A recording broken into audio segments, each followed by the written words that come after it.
তুমি কি কখনো এমনটা অনুভব করেছো? যখন তুমি ঘুমাতে যাও তখন তোমার ভেতর হাজারটা চিন্তা শুরু হয়ে যায়। পুরনো কথা, ভবিষ্যতের টেনশন, লজ্জার স্মৃতি, কল্পনার দৃশ্য ইত্যাদি সব একসাথে মাথায় ঘুরতে থাকে। আর মনে হয় মস্তিষ্কটা যেন কিছুতেই থামতে চাচ্ছে না। সাইকোলজি বলে রাতে বেশি চিন্তা করা খুবই সাধারণ একটা বিষয়, আর অনেক সময় এটা বুঝিয়ে দেয় আমাদের মন কিভাবে চাপ, আবেগ আর অনিশ্চয়তা সামলায়। চলুন দেখি কেন রাত হলেই অনেক মানুষের মাথায় অতিরিক্ত চিন্তা শুরু হয়। ১. রাতে মন ব্যস্ত রাখার মতো কিছু থাকে না। দিনের বেলা আমরা অনেক কিছু নিয়ে ব্যস্ত থাকি, ফোন, কাজ, মানুষ, শব্দ, ব্যস্ততা। কিন্তু রাতে সব শান্ত হয়ে যায়, আর তখন সারাদিন এড়িয়ে যাওয়া চিন্তাগুলো ধীরে ধীরে মাথায় চলে আসে। মানে রাত আসলে নতুন চিন্তা তৈরি করে না, বরং যেগুলোকে আপনি সারাদিন চাপা দিয়ে রেখেছিলেন সেগুলোই তখন শোনা যায়। ২. উদ্বিগ্ন মন সবকিছু নিয়ন্ত্রণ করতে চায়।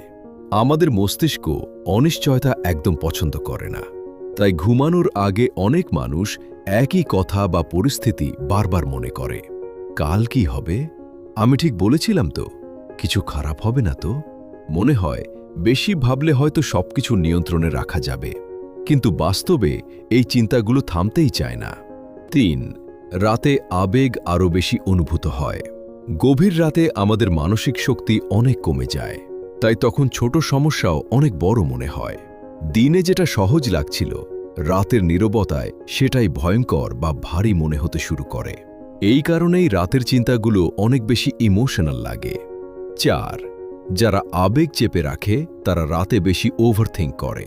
কিছু মানুষ দিনের বেলা নিজেকে ব্যস্ত রাখে যাতে নিজের ফিলিংস নিয়ে ভাবতে না হয়, কিন্তু চাপা দেওয়া ইমোশন পুরোপুরি হারিয়ে যায় না। রাতে যখন চারপাশ শান্ত হয় তখন সেই চাপা অনুভূতিগুলো চিন্তার আকারে ফিরে আসে। ৫. যারা সবকিছু পারফেক্ট করতে চায় তারা সহজে মেন্টালি রিল্যাক্স করতে পারে না। যারা পারফেকশনিস্ট টাইপের হয় তারা প্রায় একই বিষয় বারবার মাথায় ঘোরায়। আমার ওই কথাটা বলা উচিত ছিল।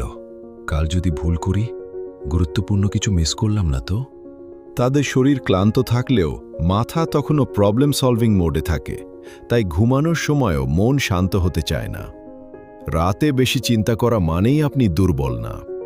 অনেক সময় এটা শুধু এইটাই দেখায় যে আপনার মন চাপ, আবেগ আর অনিশ্চয়তাকে সামলানোর চেষ্টা করছে। কিন্তু একটা জিনিস মনে রাখা জরুরি, সব চিন্তার উত্তর রাতের অন্ধকারে পাওয়া যায় না। কারণ মাঝরাতে যেটা পৃথিবীর সবচেয়ে বড় সমস্যা মনে হয়, সকালের আলোতে সেটাই অনেক ছোট লাগতে পারে।